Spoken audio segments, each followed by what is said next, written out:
Le livre de l'Apocalypse est, sans aucun doute, le plus mystérieux et intrigant de toute la Bible. En plus d'être rempli de symbolisme, ce livre parle de choses qui se produiront encore dans le futur, utilisant un langage figuré capable de susciter notre curiosité et de nous faire réfléchir sur notre vie spirituelle. Dans l'Apocalypse, nous trouvons une série de prophéties et de visions qui ont été transmises par Dieu à l'apôtre Jean, alors qu'il était emprisonné sur l'île de Patmos. Jean a décrit plusieurs événements, dont les 7 trompettes jouées par 7 anges, déclenchant chacune une série de jugements sur la terre. De plus, 7 anges sont mentionnés qui versent 7 coupes, chacune apportant différents fléaux du Seigneur sur ceux qui ont rejeté leur salut. Mais ce que peu de gens savent, c'est qu'entre ces visions apocalyptiques, l'apôtre Jean mentionne 4 femmes. Et ce ne sont pas des personnages que nous devrions ignorer. Elles jouent des rôles très importants dans l'accomplissement des prophéties sur le retour de Jésus et la fin des temps. Et c'est de ces 4 figures mystérieuses dont je veux vous parler aujourd'hui. Après tout, qui sont-elles? Que représentent-elles? Et surtout, avec laquelle vous identifiez-vous le plus? Sachez que votre réponse pourrait déterminer de quel côté vous serez lorsque les prophéties se réaliseront et que Jésus reviendra. Mais avant de commencer, je vous demande de vous abonner à ma chaîne. Il vous suffit de cliquer sur ce bouton et de vous abonner, qui se trouve juste en dessous de la vidéo. À côté, une cloche apparaîtra. Cliquez également sur la cloche et sélectionnez l'option « Toutes » afin de recevoir directement sur votre téléphone les prochaines vidéos que je publierai. Et la première femme dont je veux vous parler est Jézabel. Le chapitre 2 du livre de l'Apocalypse la mentionne lors d'une lettre à l'église de Thyatire. Voyez ce que la Bible dit. Écrit à l'ange de l'église de Thyatire. Voici ce que dit le Fils de Dieu, celui qui a les yeux comme une flamme de feu, et dont les pieds sont semblables à de l'airain ardent. Je connais tes œuvres, ton amour, ta foi, ton fidèle service, ta constance et tes dernières œuvres plus nombreuses que les premières. Mais ce que j'ai contre toi, c'est que tu laisses la femme Jézabel, qui se dit prophétesse, enseigner et séduire mes serviteurs, pour qu'ils se livrent à l'impudicité et qu'ils mangent des viandes sacrifiées aux idoles. Regardez cela. Jézabel est une femme qui apparaît d'abord dans l'Ancien Testament. Elle était la femme d'un roi d'Israël nommé Achab et était connue pour son culte aux dieux païens, en particulier à Baal, ainsi que pour la persécution des prophètes du Seigneur. Jézabel était une reine très cruelle et manipulatrice, utilisant son influence sur le roi pour promouvoir l'idolâtrie et combattre le culte du Seigneur. Son histoire est racontée dans les livres des premiers et deuxièmes rois, et sa fin a été très tragique, étant jetée par une fenêtre du palais et son corps dévoré par les chiens, conformément à la prophétie biblique. Dans le livre de l'Apocalypse, Jézabel représente la religiosité et l'impureté sexuelle. Cette femme symbolise ceux qui prétendent servir Dieu, mais qui sont liés à un certain type de péché lié à la chair. Il y a beaucoup de personnes qui se disent chrétiennes, mais qui sont totalement accros à la pornographie, trompent leurs conjoints, ou vivent même une vie débauchée en ayant des relations sexuelles avec plusieurs personnes différentes, et dans de nombreux CA, même du même sexe. Si vous dites alors que vous êtes enfant de Dieu, mais que vous agissez de manière contraire, en ayant des relations sexuelles avec plusieurs personnes, en trompant votre conjoint ou en utilisant le sexe pour manipuler les autres, sachez que vous êtes sous l'influence de Jézabel et devez changer votre comportement dès que possible pour éviter les conséquences du péché. Et dans la suite du chapitre, Dieu met en garde ceux qui ne se repentent pas de leurs erreurs et continuent d'être sous le contrôle de Jézabel. Il dit ainsi: « Je lui ai donné du temps, afin qu'elle se repentît, et elle ne veut pas se repentir de son impudicité.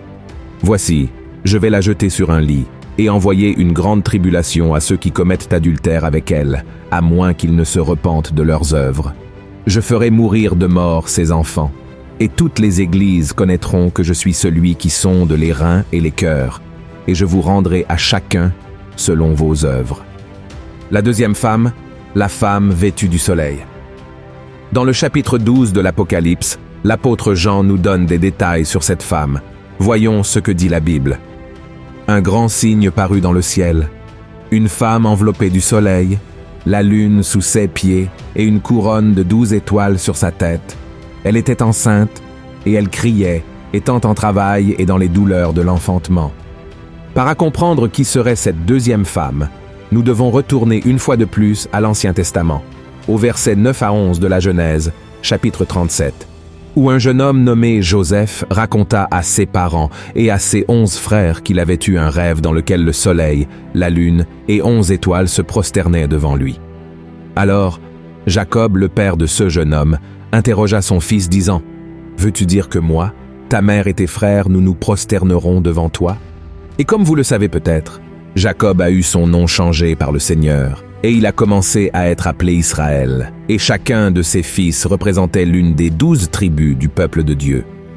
Mais la question persiste, qui serait cette femme vêtue de soleil?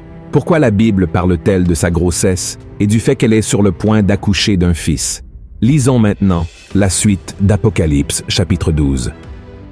Un autre signe parut encore dans le ciel, et voici, c'était un grand dragon rouge, ayant 7 têtes et 10 cornes, et sur ses têtes 7 diadèmes. Sa queue entraînait le tiers des étoiles du ciel et les jetait sur la terre. Le dragon se tint devant la femme qui allait enfanter, afin de dévorer son enfant, lorsqu'elle aurait enfanté. Elle enfanta un fils, qui doit paître toutes les nations avec une verge de fer, et son enfant fut enlevé vers Dieu et vers son trône, et la femme s'enfuit dans le désert, où elle avait un lieu préparé par Dieu, afin qu'elle y fût nourrie pendant 1260 jours. Sur la base de toutes ces informations, nous pouvons dire que la femme vêtue de soleil est en réalité la nation d'Israël, car la prophétie indique qu'elle était sur le point de donner naissance à un fils qui gouvernerait toutes les nations avec un sceptre de fer. Ce texte mentionne également que ce fils a été enlevé vers Dieu et vers son trône, ce qui ne peut représenter que Jésus, venu au monde sous une forme humaine à Bethléem, une ville israélienne. De plus, les parents de Jésus étaient des descendants directs d'Abraham. Avez-vous remarqué comment tout cela a du sens? Vous pourriez maintenant vous demander, « Mais pasteur, je ne suis pas israélite, alors comment puis-je avoir un lien avec cette femme ?» Il est important de noter que, bien que le peuple juif soit composé de personnes très religieuses, le rejet de Jésus comme sauveur persiste encore aujourd'hui. De la même manière, vous pourriez être une personne religieuse, cherchant une vie spirituelle avec Dieu et faisant ce qui est juste. Mais il vous manque peut-être l'essentiel, la foi en Jésus et en ce que dit la Bible à son sujet. Si vous êtes de ceux qui croient que tous les chemins mènent à Dieu, que l'important est d'être heureux et de ne faire de mal à personne, il est essentiel de comprendre que, selon Jésus lui-même, ceux qui ne croient pas en lui comme leur sauveur seront condamnés éternellement, car il est le seul chemin, la vérité et la vie, et personne ne vient au Père excepté par lui. C'est pourquoi mettez votre foi en Christ aujourd'hui, car lui seul sera capable de vous assurer le salut et la vie éternelle, car lui seul a payé le prix pour votre culpabilité, pour votre péché. La troisième femme, la grande prostituée. C'est la femme qui suscite le plus de doutes parmi les étudiants de la Bible. La grande prostituée, également appelée la grande courtisane dans certaines versions, est mentionnée dans les chapitres 17 et 18 du livre de l'Apocalypse. Voyons ce que l'apôtre Jean a écrit à son sujet. Cette femme était vêtue de pourpre et d'écarlate, et parée d'or, de pierres précieuses et de perles. Elle tenait dans sa main une coupe d'or, remplie d'abominations et des impuretés de sa prostitution. Sur son front était écrit un nom, un mystère, Babylone la grande, la mère des impudiques et des abominations de la terre. Et je vis cette femme ivre du sang des saints et du sang des témoins de Jésus. Et en la voyant, je fus saisi d'un grand étonnement. Regardez cela, frères, malgré le débat sur qui pourrait être cette femme, la grande majorité des théologiens croient que cette grande prostituée représente une sorte de système religieux mondial faux qui sera présent sur terre pendant les 7 années de la période de tribulation. Il y aura un moment où le monde entier sera trompé par l'Antéchrist et le faux prophète, et beaucoup feront partie d'une sorte de religion qui prêchera une fausse paix et l'unité entre les peuples. Et comme vous l'avez vu vous-même dans le passage que nous venons de lire dans l'Apocalypse 17, cette femme est mentionnée comme Babylone. Si nous revenons à l'Ancien Testament, nous trouverons le passage qui parle d'une ville appelée Babel, dont les habitants ont décidé de construire une tour pour atteindre le ciel. Après que Dieu ait répandu sa colère sur cette personne, en confondant leur langue pour qu'elles ne puissent plus se comprendre, Babel est devenu Babylone, où le mal a commencé à se multiplier, y compris l'émergence de diverses religions fausses et l'adoration de faux dieux.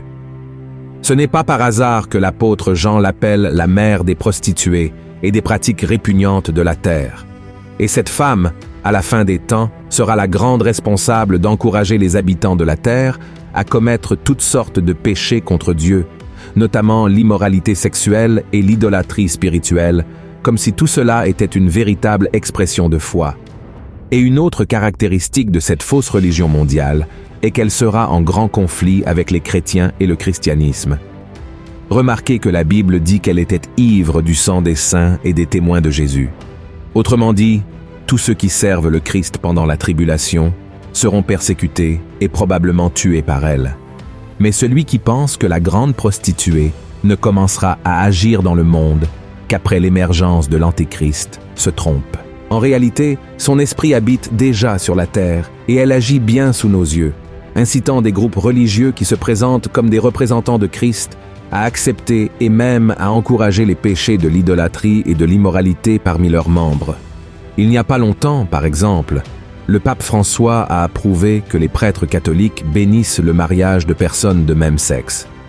Et je sais que cela peut sembler beau, moderne et inclusif, mais c'est totalement contraire à la parole de Dieu. D'ailleurs, le mot « inclusion » sera l'un des grands slogans de la grande prostituée. Dans la continuation du chapitre 17, l'apôtre Jean dit qu'il a vu cette femme assise sur les eaux et que ces eaux représentaient les peuples, les foules, les nations et les langues.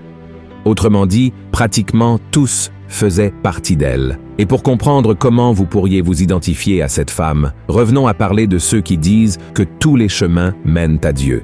Frères, de nos jours, c'est l'esprit de la grande prostituée qui opère dans l'esprit de ces personnes, les trompant. Et cet esprit utilise un mouvement appelé le christianisme progressiste, qui prêche que vous pouvez, en effet, servir et aimer Jésus tout en acceptant des enseignements contraires à sa parole. Et je vous demande, faites-vous partie d'un groupe religieux qui prêche cet enseignement erroné?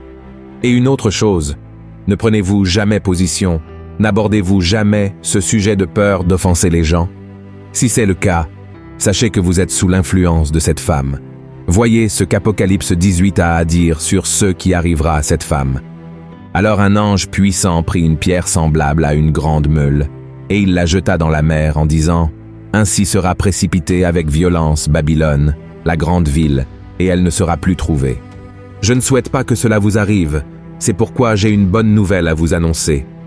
Il y a une quatrième femme, et si vous vous inspirez d'elle, vous recevrez la meilleure des récompenses. C'est d'elle dont nous allons parler à partir de maintenant. La quatrième femme, la mariée de Christ.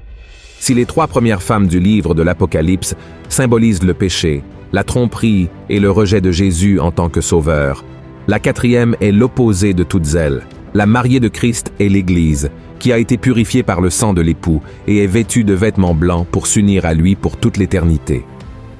Juste après la destruction de la grande prostituée, l'apôtre Jean relate la vision suivante. « Et j'entendis comme une voix d'une foule nombreuse, comme un bruit de grosses eaux, et comme un bruit de fort tonnerre, disant « Alléluia, car le Seigneur notre Dieu Tout-Puissant est entré dans son règne. Réjouissons-nous et soyons dans l'allégresse, et donnons-lui gloire, car les noces de l'agneau sont venues, et son épouse s'est préparée, et il lui a été donné de se revêtir d'un fin lin, éclatant, pur. Car le fin lin, ce sont les œuvres justes des saints. Que beau, frères et sœurs!